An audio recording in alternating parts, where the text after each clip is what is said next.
welcome to today's video that is going to be a little bit of a different one. I'm calling this my kind of February reset, wrap up January, starting the month type dealio.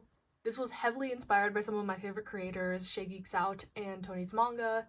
And yeah, I'm still trying to figure out a way to kind of combine a lot of my interests. This year, one of my goals was kind of to integrate more of my hobbies into my channel. So we'll just see where this video takes us, but first I'm going to kind of recap my January, talk about my plans for February in terms of TBR and such. So this is my kind of like reading catch-all journal for this year. I showed in my like journal tour. So this is sort of how my January page ended up. On the right here I have some like personal things that happened in January that I wanted to highlight, and then on the left here I have my manga. And I always love like statistics videos and stuff like that, so I wanted to include that a little bit. Here we have all the manga I read in January. Some of it, like near the end, wasn't included in my monthly media log, so I'll talk about that in February's, but total I read 88 volumes, which is pretty good. I would say I usually average around 50 to 70 volumes a month, so I definitely got a jump start in the new year.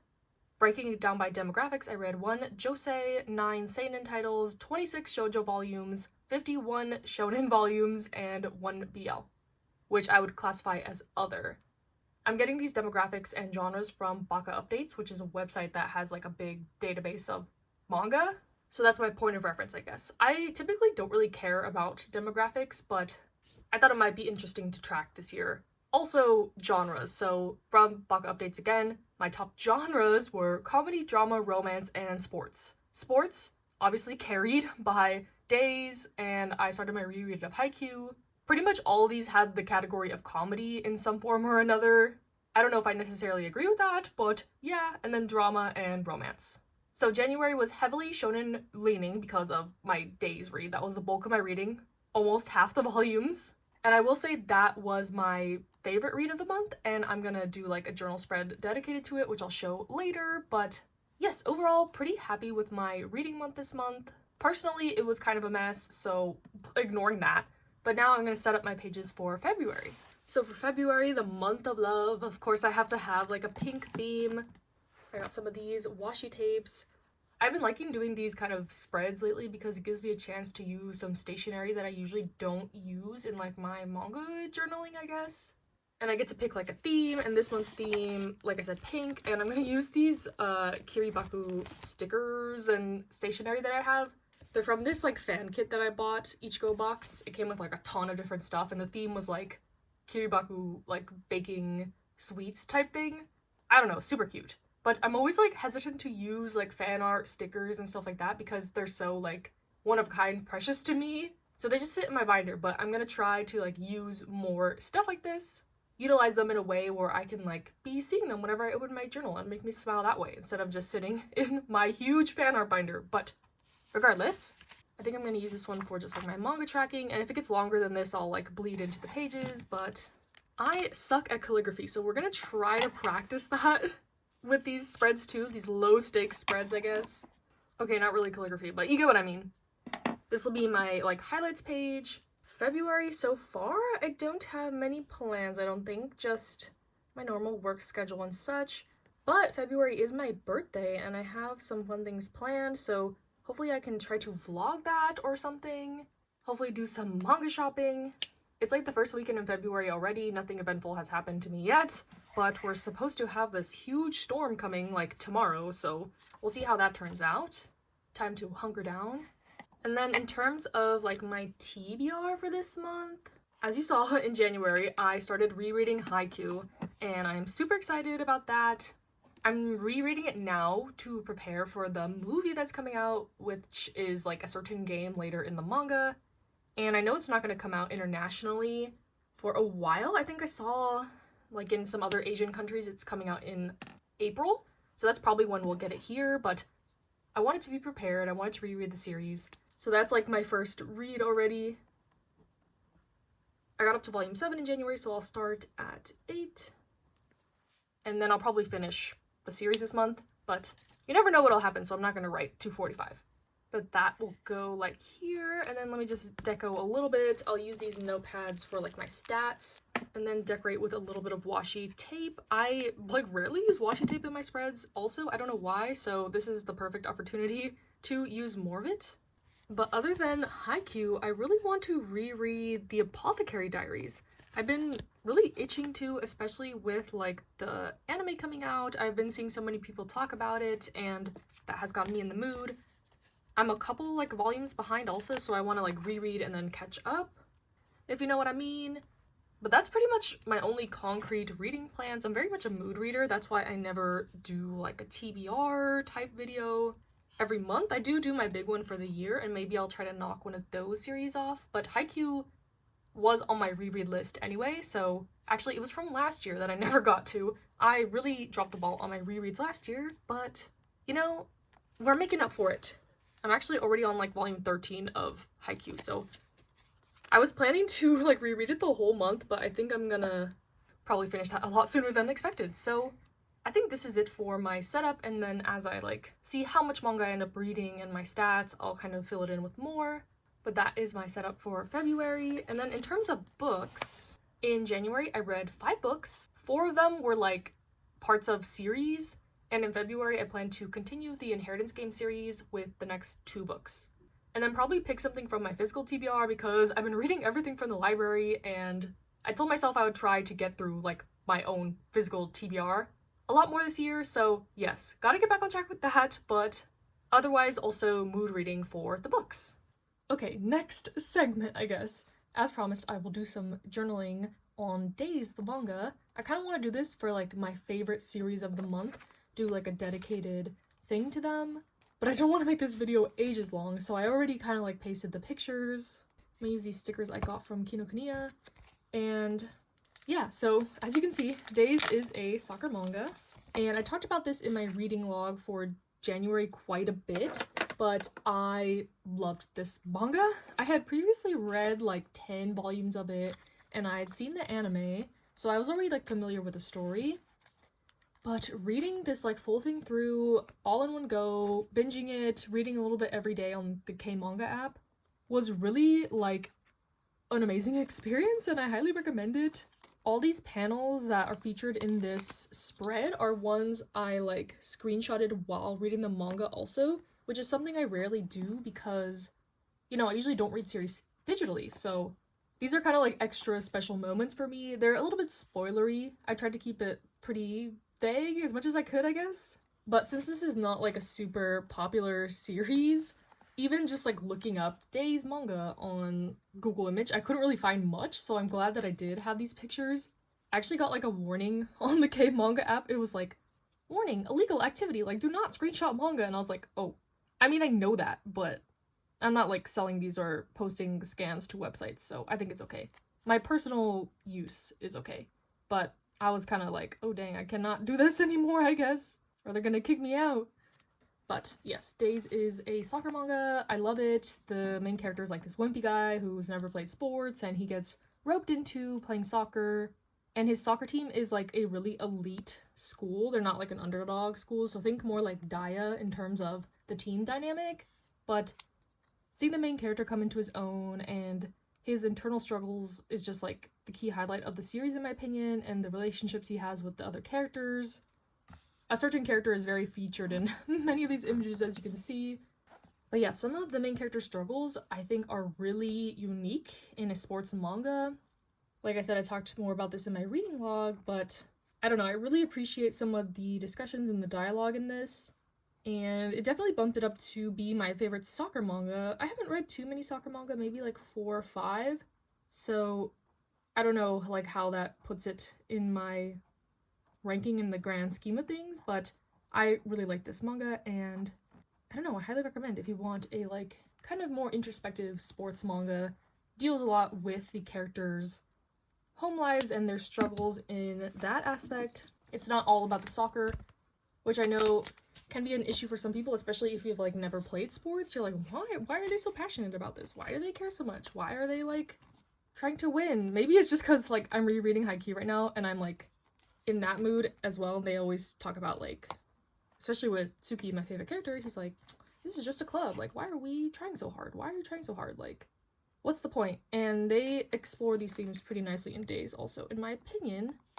And yeah, I fell in love with the characters, fell in love with the story. I ended up giving this like a 9 out of 10. I think there was some pacing issues in the beginning, but other than that, the series is fleshed out really well. And yeah, I'm really glad that I read it in January. It was between this and All Out, the rugby manga, and Baby Steps, the tennis manga. I wanted to catch up with that.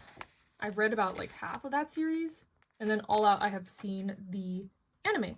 So yes, suddenly 2024 has turned into the sports manga year, I think. I'm going to try to read like a sports manga a month. For February, it'll be Haikyuu. Maybe I'll do some polls or something for March to see what can come up next, but I have a pretty extensive list. Even though I've read so much sports manga, there's like so much more to go for me to experience. So yeah, I think this will be it. Pretty simple. I'll do the writing and then I'll show the finished product. Okay, and this is the finished product. Just talked a little bit about the series and the characters and what I liked so much about the series. So yes, Days was my favorite read of the month. It was a toss-up between this and Sweat and Soap for sure, but I think Days won out, especially since I read it from start to finish in January, while Sweat and Soap I had started in December. So yes, that's Days. And then one more journal I'll show off is my K-pop journal. I did a little bit of a recap for the month. I am obsessed with this like Receiptify thing, which shows like your top tracks of the month. So if you're curious, this is what I was listening to the most in January.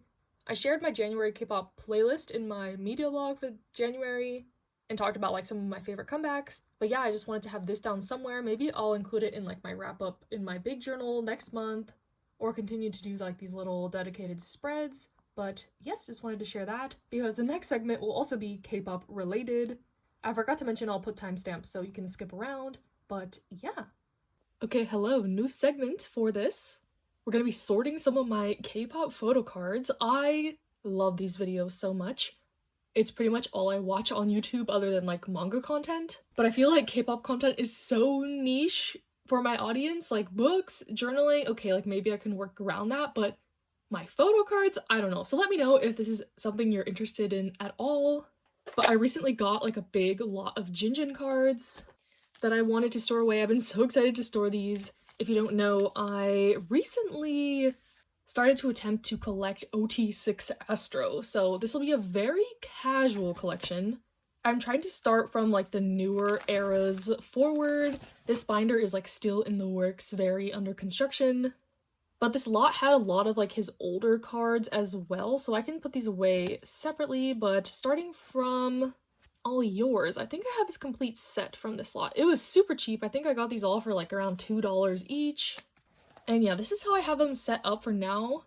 Let me know if you have any like other ideas. I've seen people do like Hyungline, Maknae line like on their own pages. I might get like one of those 6 pocket binders or the 2 pattern. Like, I'm open to ideas, but some of these are dupes. So I already have this card, so I'll put this card in here. And then for the blue version, like that's the only downside of doing it like this. You kind of have a spread of like backs only. I also have this card already, and so I'll store this one.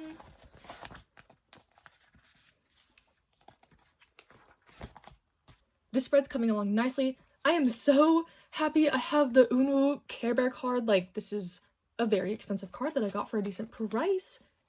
That was pretty much the biggest limitation I had in trying to collect OT6 Astro is Unu. If you don't know anything about Astro, you probably still know Unu. But yeah, his cards can be expensive. So for this one, I already have this card. I actually got 2 of these cards in this lot. So if you want any of my extra dupe cards, let me know. I'll sell them to you for like $2 on my Instagram. But yes, just missing Maknae line a little bit. And then for Switch On, I also got his full set. So let me see which ones match. I tried to like match the concepts a little bit together, but everyone has 8 cards, so it's a little bit unbalanced. For this version, I have these cards. And I have 3 of these ready, I guess. So this one, yeah, so this is just me like sleeving cards away. If I mean, you've never seen like a K-pop like sorting photo cards video, this is basically what it is, just like satisfyingly putting cards away. I guess I have no MJ cards. Do I have no MJ cards like at all for Switch On? No, I have like 1. But this set is almost complete. Just like, look how nice. Sorry for the glare. I need to figure out how to film these a little bit better, but these 2 cards for this set. And also, I guess since this is a like setting up for the month type thing, I'll talk about some of the K-pop comebacks I'm excited for in February. There's quite a bit. Just looking at what's been announced so far, I need to put in some new pages because I don't have more than 6 cards for anyone else. So yes, that is my minimal progress, I guess, for this set. And then next, I have some of his Just Breathe cards.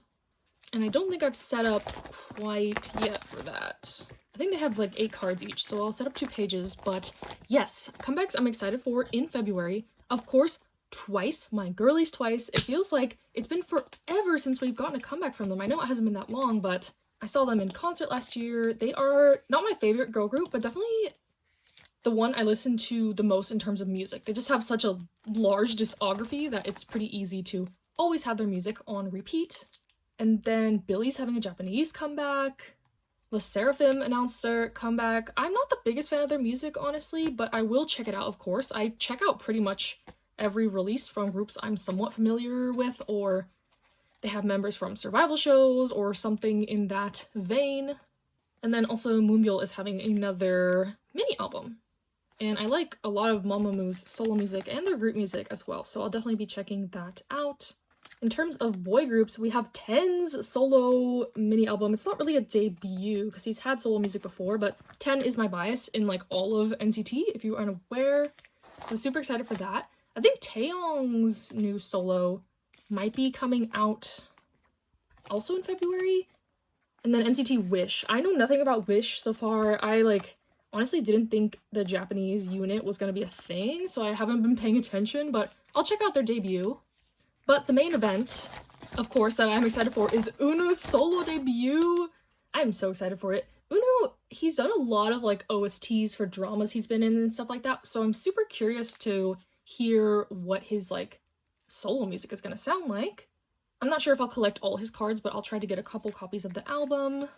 And yeah, so now I just have a bunch of early era Jinjin cards. I'm not quite ready to set up my OT6 pages for these.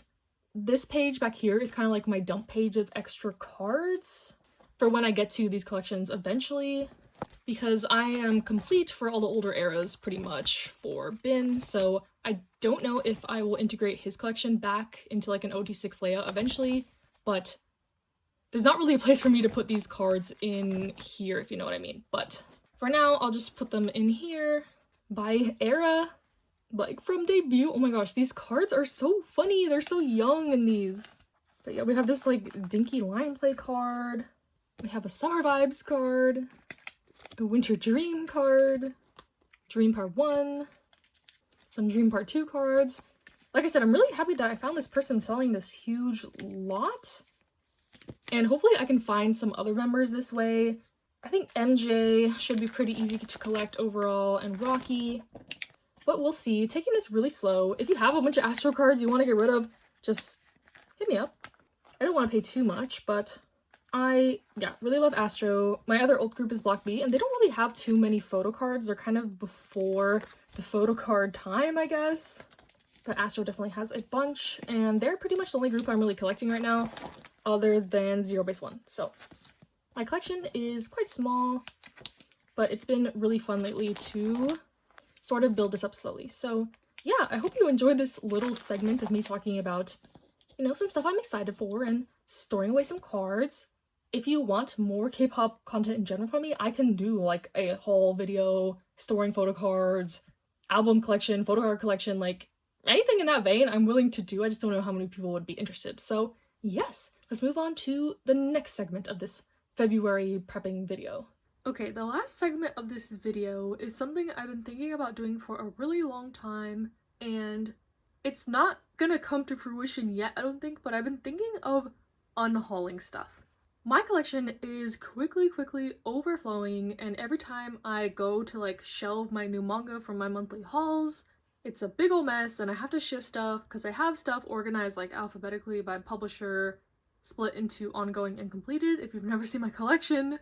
But today I'm gonna just go through it and kind of talk through some series I'm thinking of letting go, and maybe y'all can help me out here because I'm struggling. I have a really hard time getting rid of stuff, And now that I've been reading like more manga digitally, I'm like, do I really need to have series that like I can read digitally really easily? Stuff like that. So I'll just go shelf by shelf.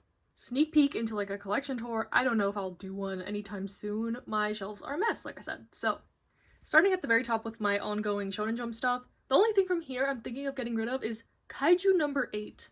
I checked out the next 2 volumes from the library and I'm gonna read it and see if I feel like I need to have it in my collection. It's one of those where like I love the series and whenever I read a new volume, I'm like, oh yeah, I love this series. But in the meantime, I'm not like itching for the next volume. I'm not like reading it immediately. And to me, that's kind of a sign that it's not a top priority for me. And I can read it on Shonen Jump app and my library has it. So this one's definitely on the chopping block once I read like 2 more volumes of it. But the same could be said about like My Hero Academia. I can read that on the Shonen Jump app, but it's a really special series to me, so it's one that I want to keep physically. Does this make sense? Am I making sense? Probably not. But moving down to this shelf, I have a lot of like Yen Press stuff, and immediately, honestly, I think I'm gonna get rid of The Boxer and Not So Wicked Stepmom. These are 2 manhwa I'm like not really excited about, so yes, that feels correct. After We Gaze at the Starry Sky, this one's also on the chopping block, but I think there's only 1 more volume coming out. And then same with Golden Kamui. I liked the first volume and I bought the second one to read and I just never felt the urge. I don't know, a lot of people love this series and I know the last volume is coming out in January, or it already came out, but I don't know, I'm not really feeling it. And I feel like this is one they might potentially put like on the Viz app someday, so do I need to have it? I think I'm gonna take it out, which frees up space for me to actually put like The First Night with the Duke in its correct place, and then I'm gonna have more Neighborhood Story, and yeah, this is my dilemma like every month pretty much. And then moving down, all these series I love keeping. Down here, the only series I'm thinking about getting rid of is maybe Twin Star Exorcists. It's behind there. Another one that's on Shonen Jump, but I bought like all the volumes after reading like the first 10, and I feel like it would be a waste if I got rid of them without reading them. So it's another one where I feel like I need to like read it, catch up, and then decide. Same with some other ones like How Do We Relationship. I know that's on the Viz app now. But going down to the bottom here, I want to keep all this other than maybe, I don't know, Which Is Love. This was a fun first volume in the moment, but the more I think about it, the more I'm like not really excited to read more. So I think this one will go as well. And then moving on to my bigger shelves, as you can see, this is an absolute mess. It's so bad, it's so bad. Look how I've stacked poor Nana and Yu Yu Hakusho. But from here, I am thinking of getting rid of Banana Fish. I really love the series, but I can't see myself rereading it ever because it's so sad. It's like a one and done type thing. I'm thinking of getting rid of Gintama in the back there also because the series never finished, and I love the anime. I've seen all of the anime, so it's like, do I really need the manga? I don't know. Keeping this. See, like, these are all the books I need to fit in somewhere from my haul. I just have stuff in piles all over the place. Here's my Kaiju number 8 ones I checked out from the library to read. But I'm even thinking about getting rid of like Monster and 20th Century Boys. Just because like I like the series a lot, but they're mystery, and I don't know, I think mystery series don't have a ton of rereadability just because I know the twists and stuff like that. So thinking of getting rid of those. Nothing here. Maybe Princess Jellyfish also. I love that series also, but I can't see myself rereading it, and I need to fit my Sweat and Soap box sets somewhere. Like, I feel like I need to be more strict with like getting rid of stuff before I bring in like a big series. But yes, I'm also thinking about some of my Tokyo Pop titles. I can read these all through my library for free, so it's like, do I really need to have them? Other than Are Not So Lonely Planet Travel Guide, I love the series, so I'm keeping that. Case Study of Anita's I might get rid of. I don't know, I just haven't felt the urge to continue it past volume 3. I think I will get rid of this though. Welcome Back Arioli. I really didn't like this one shot. It's by the same author as Skip and Loafer, that's why I picked it up originally. And it feels kind of weird to get rid of it because I like to have a lot of stuff from the same authors, but I didn't like this, so I think it has to go. And then over here, I've been thinking about getting rid of Tomo-chan as a girl for a long time too. Like, it's not that I dislike some of these series, I just want them to pass on and like go to new homes, have other people experience them. I have the same feelings about Given. I did not like the latter half of the series that I've read, but I've just been holding on to it for like sentimental, nostalgic value. As you can see, the struggle is real, people. It's real. And then down here at the very bottom, I don't really see much that I want to get rid of. Maybe Until I Meet My Husband, because I really want to read the novel, The manga was okay, like an okay adaptation. Vinland Saga I'm thinking of getting rid of also. I can read it on K-manga, and my library has it. And they take up so much space, they're like also underneath here. And then here, I think I'm gonna get rid of My Broken Mariko. I thought this was a great one-shot, but it's not one that has much rereadability for me, and it was sad. And then my last shelf over here, I think I'm gonna get rid of Run Away With Me Girl. Another one, I really liked it, but it doesn't have much rereadability for me as well, even though the art is gorgeous and the story is really impactful. So yeah, let me know what you thought about like my thought process. If you can give me any advice, like should I just Marie Kondo it all and like let go of the series that I don't feel joy like whenever I get a new volume? Should I keep things for a little bit longer and think it through? Let me know, because this has been kind of weighing on my mind for a while. Okay, so these are the things I think I'm unhauling for sure. Such a tiny dent in my collection. I know it's a problem, but small steps, baby steps, I guess. But yeah, with that, this is the video. Let me know what you think, if you want me to include different segments next month, if you don't like this at all, if you want more of something else. Let me know. This was very experimental and I kind of just wanted to try it out. Let me know what you think. Give me any feedback that you have. Stay safe, stay happy, stay healthy, and I'll see you in the next one.